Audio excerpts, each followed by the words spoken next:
राधा और कृष्ण का प्रेम भारतीय संस्कृति और धर्म में एक अद्वितीय स्थान रखता है।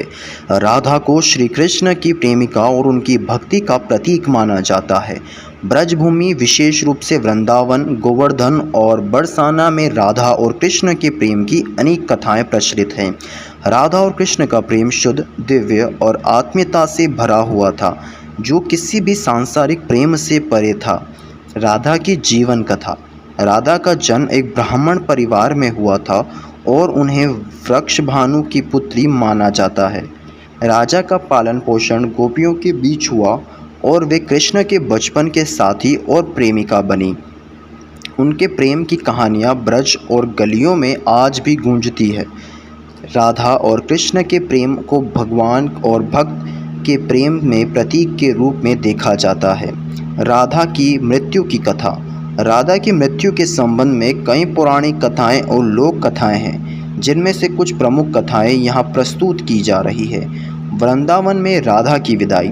एक कथा के अनुसार जब श्री कृष्ण ने मथुरा छोड़कर द्वारिका जाने का निर्णय लिया, तब राधा और कृष्ण का वियोग हुआ। राधा कृष्ण के बिना अत्यंत दुखी हो गई और वृंदावन में अपने जीवन के अंतिम समय बिताने लगी। वे कृष्ण के स्मरण में डूबी रहती थी और उनकी भक्ति में लीन हो गई। राधा का अंतिम समय। राधा का अंतिम समय जब निकट आया तो वे कमज़ोर हो गई। उनके पास बैठी गोपियाँ उनके अंतिम समय का ध्यान रख रही थी। राधा ने कृष्ण का नाम लेकर अपनी अंतिम सांस ली और उनकी आत्मा ने इस संसार को त्याग दिया। उनकी मृत्यु के समय वृंदावन के सभी लोग अत्यंत दुखी हो गए थे। कृष्ण कहते हैं कि जब राधा की मृत्यु हो रही थी, तब श्री कृष्ण ने एक बार फिर वृंदावन आने का निर्णय लिया था। वे राधा के पास पहुँचे और उनकी अंतिम इच्छा पूरी करने के लिए उन्होंने राधा के सिर पर हाथ रखा। राधा ने कृष्ण के सानिध्य में अपनी अंतिम सांस ली और अपनी आत्मा श्री कृष्ण में लीन हो गई। राधा और कृष्ण का प्रेम दिव्य और अनंत माना जाता है।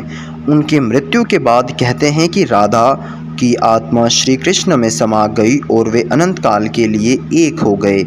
उनका यह मिलन आत्मिक और अद्वितीय था, जो किसी भी सांसारिक बंधन से परे था। राधा की मृत्यु और उनके कृष्ण में लीन हो जाने का अर्थ अत्यंत गहरा और प्रतीकात्मक है। यह प्रेम और भक्ति का एक अद्वितीय उदाहरण है, जिसमें भक्त और भगवान एक हो जाते हैं। राधा की मृत्यु भक्ति और प्रेम की पूर्णता का प्रतीक है, जो यह दर्शाती है कि सच्ची भक्ति और प्रेम के माध्यम से आत्मा भगवान में लीन हो सकती है। राधा और कृष्ण की प्रेम कथाएं भारतीय साहित्य, कला, संगीत और संस्कृति में एक महत्वपूर्ण स्थान रखती है। अनेक कवियों, संतों और लेखकों ने राधा कृष्ण के प्रेम पर कविताएं, गीत और कथाएं लिखी। राधा कृष्ण का प्रेम गीत गोविंद, सूरदास की रचनाएं और मीराबाई के भजनों में प्रमुखता से वर्णित है। राधा की मृत्यु और उसके कृष्ण में लीन हो जाने की कथा भारतीय धर्म और संस्कृति में एक महत्वपूर्ण स्थान रखती है। यह कथा प्रेम, भक्ति और आत्मिक मिलन का अद्वितीय उदाहरण है।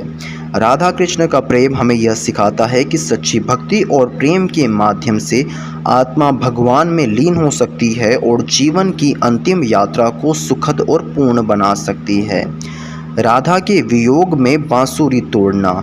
एक प्रमुख कथा के अनुसार जब श्री कृष्ण ने वृंदावन छोड़कर मथुरा और बाद में द्वारिका जाने का निर्णय लिया, तब राधा और कृष्ण का वियोग हुआ। राधा के बिना कृष्ण ने अपने जीवन में गहरी कमी महसूस की। राधा की अनुपस्थिति में कृष्ण की बांसुरी भी मौन हो गई। कहते हैं राधा के वियोग की वेदना से व्यथित होकर श्री कृष्ण ने अपनी बांसुरी को तोड़ दिया और उसे कभी न बजाने का संकल्प भी कर लिया। इसका प्रतीकात्मक अर्थ यह है कि कृष्ण का संगीत, जो प्रेम और भक्ति का प्रतीक था, वह बिना राधा के अधूरा था।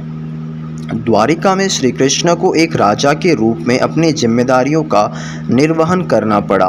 राजा के रूप में उनके कर्तव्यों के दायित्वों ने उन्हें बांसुरी बजाने के लिए समय नहीं दिया। बांसुरी उनके बचपन और युवा अवस्था का प्रतीक थी, जो प्रेम और आनंद से भरी थी। लेकिन द्वारिका में उन्हें एक नई भूमिका निभानी थी, जिसमें बांसुरी का स्थान नहीं था। एक अन्य कथा के अनुसार जब राधा का अंतिम समय निकट आया तो श्री कृष्ण उनसे मिलने आए। राधा ने कृष्ण से अनुरोध किया कि वे अपनी बांसुरी कभी न बजाएं, क्योंकि बांसुरी की धुन सुनकर उन्हें अपने वियोग का स्मरण होता था। राधा की इस अंतिम इच्छा को पूरा करने के लिए श्री कृष्ण ने अपनी बांसुरी को तोड़ दिया।